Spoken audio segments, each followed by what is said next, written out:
All right. Oops. Hi, everyone. Good afternoon. My name is Katie Malgioglio. I'm the Community Engagement Coordinator and one of the Community Liaisons for UConn tab. So my background is in social work. I got my bachelor's and master's degree in social work, both from the University of Connecticut, and I've been lucky enough to work with the technical assistants for brownfields and learn about brownfields for the past few years.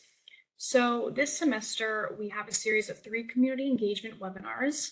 Our first one was on the SEEDS framework. That's our community engagement framework that the TAB team has developed. And today we are going to be talking about a resource from that framework, the stakeholder analysis. And we're also just going to be talking about how the stakeholder analysis can be a useful tool for community engagement, specifically in the context of brownfield redevelopment. So thanks everybody for being here, and let's get started. Here is our agenda for our webinar today. Our goal is to finish up by 12:30. In that time, we will do an introduction to the stakeholder analysis, so going over the what, the who, the when, the why.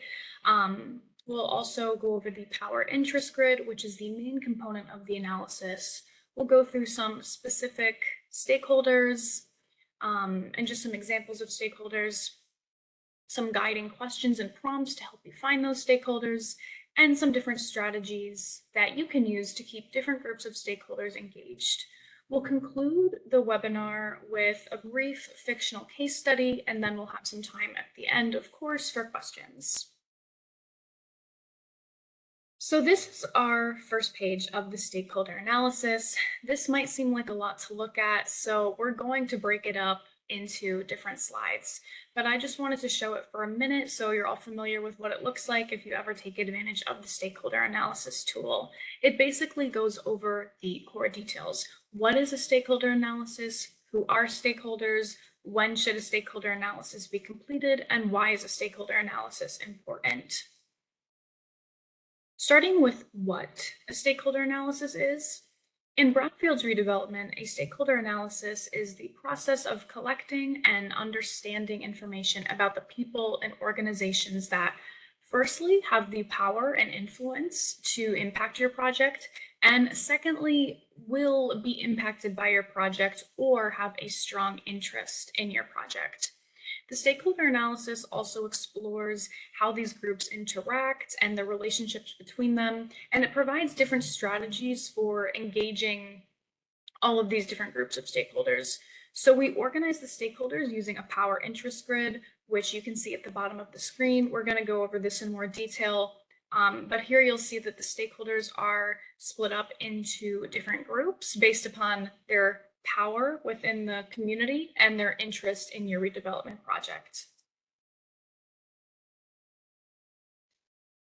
So for the purpose of the stakeholder analysis, we have 3 groups: primary stakeholders, secondary stakeholders, and key stakeholders. Primary stakeholders are your target audience. They are the people who are going to use and benefit from your brownfields project. Secondary stakeholders are people whose jobs or lives will be impacted by the redevelopment project. And key stakeholders are people or organizations who can easily influence others, who hold power, or just who have a particular interest in the outcome of your redevelopment project. Not hugely important to remember the names of these groups, but we wanted to include this slide just to give you all a general idea of who stakeholders are and who they can be. Getting into the when and the why, a stakeholder analysis should be completed as early as possible when considering redeveloping a brownfield site.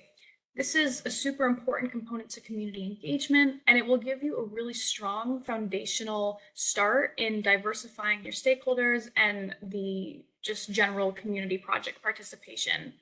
So conducting a stakeholder analysis is helpful and necessary because brownfields redevelopment should be a participatory effort that involves as many diverse stakeholders as possible. So engaging stakeholders effectively has many benefits.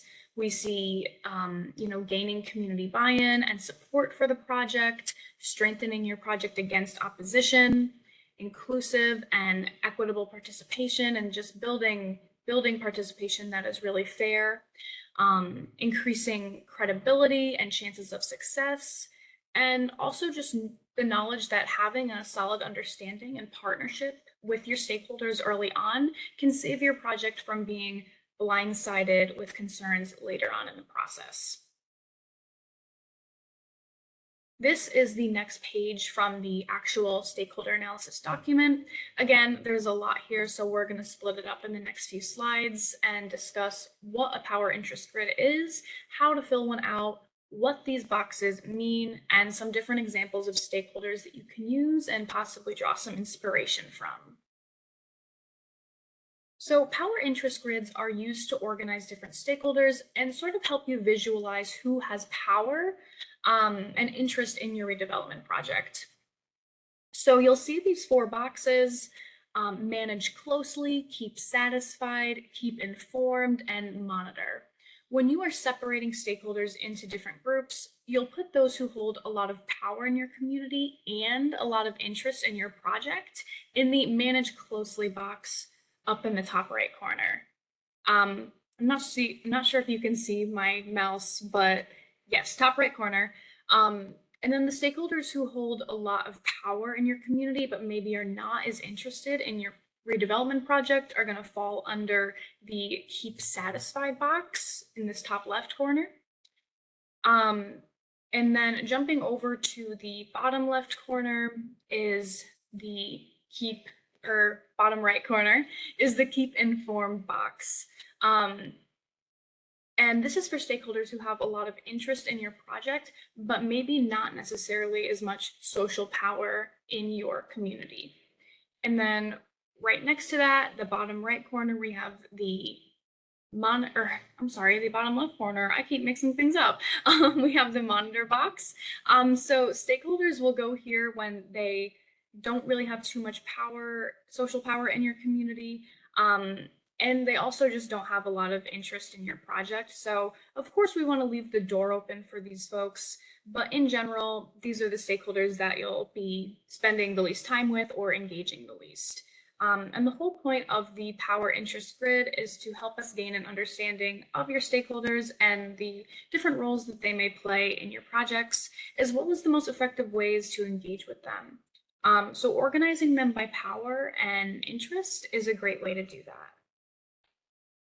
These are just some examples of stakeholders to kind of help you generate some ideas and give you a sense of people that might want to play a role or get involved in your project in some way. So these are people that you can invite in as partners. Not a comprehensive list by any means, just some of the more common stakeholders and partners that we've come across in communities that we've worked with through UConn tab. First on the list being residents that live and work near the site. We really want to emphasize the importance of including these community members, keeping them informed, welcoming them into the process as stakeholders, as key partners, as key players, as mutual decision makers. And then right under that, community organizations, nonprofits, community leaders, community champions is another word for that. Shifting gears a little bit, so we want to be cognizant of contractors, developers, local zoning commissions as stakeholders, legislators, policymakers, representatives from municipal government, federal and state agencies, news and media outlets are all great ways to spread the word and create some momentum for your project. Academic and research partners can also be really valuable stakeholders. They often hold a lot of power in the communities in which they're located. And then, of course, local businesses, schools, places of worship are all entities that you want to consider and bring on board. These are the kinds of partnerships that will help you reach diverse audiences that are representative of your communities. So these are some guiding questions and prompts that we've put together to just kind of make the process of identifying stakeholders a bit easier. These are for anyone who just feels maybe a little unsure of where to start. And they're also a great way to just make sure all your bases are covered. So, pretty straightforward, starting off with who has power or influence in your community, Who makes key decisions in your community? Are there any people, organizations, or other forces that could prevent your brownfields redevelopment project from being completed, from happening? So basically just helping us reflect upon our communities, how they run and function, structures and systems that are in place. And then shifting gears a bit, so who is the most impacted by the brownfields redevelopment site or the brownfield site, and or the redevelopment of the site? Who will benefit most from the redevelopment of the site? Is there anybody, or have there been any groups historically who either intentionally or unintentionally have been left out of the decision-making processes? These questions are a great way to get started on understanding stakeholders and the importance of diverse partnerships. This is just a very generic example of what a power interest grid could look like. Again, it's going to be very different and individualized for any community who decides to complete one.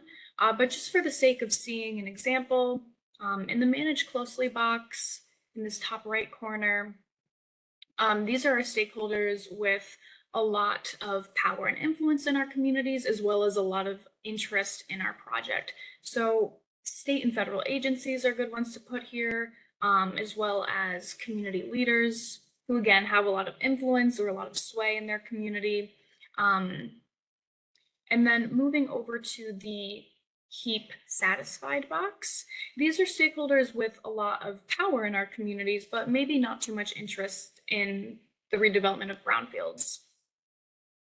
So these stakeholders could be legislators or news and media outlets, and the goal with this group is to really build interest and hopefully shift them into that Manage Closely box, that high power, high interest sort of category. Moving down to Keep Informed, these are our high interest stakeholders with maybe not as much social power in the community, but who have a lot of interest in the redevelopment project. And again, residents who live and work near the brownfield site are people that we'll almost always see in the Keep Informed box. And we really want to emphasize the importance of including this group. And then over to the Monitor box, these are stakeholders with not a lot of power in the community, not a lot of interest in our project. So we just thought maybe residents who are not impacted by the brownfield site and some local businesses. But again, this is going to look much different for each and every community that fills it out. And it's about gaining a sense of knowledge or building upon your knowledge of your community that already exists. So the stakeholder analysis tool provides strategies on how to engage and how to keep stakeholders engaged. This is another page from our document.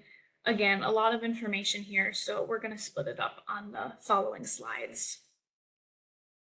Starting with our low power, low interest stakeholders, this is a group where you'll put minimum effort for engagement and outreach. Of course, it's still good practice to leave the door open for communication, to provide contact information in case anyone wants to get more involved at any point in the process. Because keeping people informed is really important, even when there's not a lot of interest or excitement. So newsletters or updates on paper posted in high traffic, popular community areas, or community mailing lists are great ways to keep the general public informed and help keep these lower power, lower interest stakeholders up to date with necessary project information. For the low power, high interest stakeholders, again, these are often community members that are most impacted by the brownfield site. So we can help this group to build more power through resource and information sharing, and hopefully help them become key stakeholders and key partners in our redevelopment initiatives. So utilizing in-person and online spaces for engagement efforts is really great for accessibility.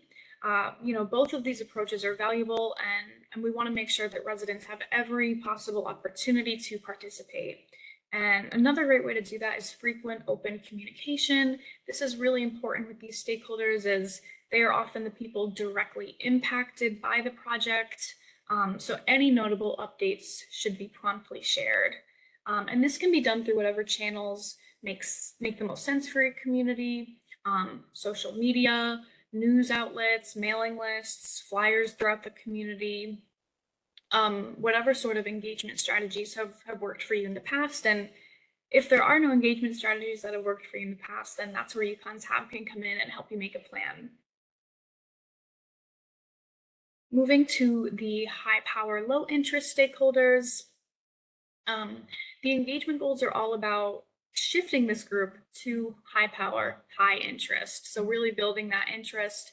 We want to focus on building momentum and support for the project and creating a shared understanding of how project outcomes will directly benefit residents, quality of life, and overall community well-being. So this is really why the stakeholder analysis is so important. Once you identify stakeholders in this group, you can frame and personalize your communication approach to appeal to them and their interests. For example, let's say you're trying to sway a local politician to support your project. You want to lean into those interests, and you can explain to them how it's important for their constituents, the positive impacts that it will have for people in their district. So try and build support for these. Try and build support within this group of stakeholders. Use what you know about them, what you know about your community, and then also remember to, again, just leave the door open for communication and continue to offer opportunities for them to get involved and weigh in on different decisions being made. Finally, our maximum effort stakeholders, our high power, high interest folks. We want to be inclusive and as collaborative as possible here. And we find that a great strategy for doing that is giving people specific jobs, tasks, responsibilities. This is really the foundation of fostering mutually beneficial partnerships and providing opportunities for meaningful involvement in the brownfields process. So frequent communication and updates are really important for this group, as we want them to feel informed, we want to build trust, and we want their input for any key decisions that are being made. And then just so you all can kind of see what the process of completing a stakeholder analysis looks like, we'll be going through a brief case study on a small rural town in Region 1, Hebron, Connecticut. It's actually my hometown, that's why I have some background knowledge on it. The case study is fictional, but based off of real events that happened in the past few years, and I just tweaked them a little bit for the context of brownfields. So I'll read right from the slide. Hebron, Connecticut is a small rural town with a population of approximately 9,000 people. 96% of Hebron's population identifies as white, and the median household income is over $130,000. One of Hebron's residential neighborhoods is home to a remediated brownfield site. The town's Board of Selectmen is looking to build an expensive public works facility on the site. There's been much pushback from the community due to the environmental and economic risks that would come with the public works facility. The wider Hebron community has been pushing for this site to be turned into green space and a recreational area, preserving the scenic and historic value of the property. And from this case study, this is the stakeholder analysis that I filled out. Again, Hebron is my hometown, so I just have a lot of general background knowledge and information, probably just as you have on all of your communities. So let's briefly just go through each of these stakeholders, and I'll let you know how I identified them and decided which one should go in each box. So starting in the manage closely, high power, high interest box, we have the Board of Selectmen who are leading the initiative for the Public Works facility. We have the Hebron Planning and Development Department who will play a huge role in the process regardless of what the site turns into. Parks and Recreation is another powerful town department, and they're hoping to see the site turned into green space, so they have some leeway here. And then I put our town manager in this box as well because he is very, very involved in town projects, has been very, very involved in many conversations on this subject in our community Facebook page. And of course, I put state and federal agencies in here as well because EPA and DEEP are very involved with brownfields initiatives all throughout Region 1. Moving over to the keep satisfied box. Let's see, these are our high power, lower interest stakeholders. I put different community organizations like the Douglas Library, our Youth and Family Services organization, the Democrat and Republican town committees are super, super active here. And then the Hebron Board of Finance. These are all entities that have a decent amount of power and influence throughout the Hebron community, but haven't really taken a particular stance or interest in this brownfields project. So again, our goal here is to build that awareness and build that support, whichever sort of way you're leaning towards in this case study. Let's see, moving down to the keep informed, our lower power, higher interest stakeholders. Again, community members who are directly impacted, who live and work near the brownfield site often fall here. I also included public works employees for this category. I thought these folks might especially be interested in the project as there's potential for them to get a new facility to work in. And finally, I wanted to mention our Hebron Connecticut Facebook page. This is an extremely active community, lots of discussions happening, and I get the feeling that many community Facebook pages have that same sort of fire to them. Lots of conversation happening there. So it's a great avenue to keep people informed. And then finally, the monitor box on the bottom left. These are stakeholders without too much power in the community and not a whole lot of interest in the project, but still, a notable presence within Hebron. So for Hebron, our local supermarket, our local churches, our local schools would be these minimum effort stakeholders. Still really important to try and bring them into the process. They could be really, really helpful in getting the word out about brownfields projects and bringing diverse stakeholders in. But it's not necessarily recommended to spend all of our time with these stakeholders. So here's the page from the actual document with the case study on the right and the Field and Power interest grid on the left. Again, this entire resource is available on the TAB website. Also feel free to leave your email in the chat, and I'm happy to send it directly to you as well. So this can be completed independently, or you can set up a meeting with TAB and we're happy to walk through it together for your specific community, your specific project. So I am going to open the floor for questions. We ended a little early today. We got 7 minutes. But before I do that, here is my contact information. Our upcoming webinars later this month, we have our project manager, Wayne Bugden, talking about procurement services. We have another community engagement webinar coming up next month on our SWOT analysis tool. And then in May, we're having a panel of past grantees, so just different municipalities and organizations that have received brownfields grants and have some wisdom to share. And then on the bottom of the screen, you'll see a QR code. If you want to scan and either give us some feedback now or whenever you have a minute later, we would really, really appreciate it. We cannot send this to you after the webinar, so if you would like to give us any input or suggestions, please just scan it now and then fill it out whenever is convenient for you. No rush. Reach out anytime. If you'd like to talk more about the stakeholder analysis, any other community engagement businesses, or just any general questions, we're always monitoring that UConn tab at uconn.edu inbox, so we'll be sure to get back to you soon.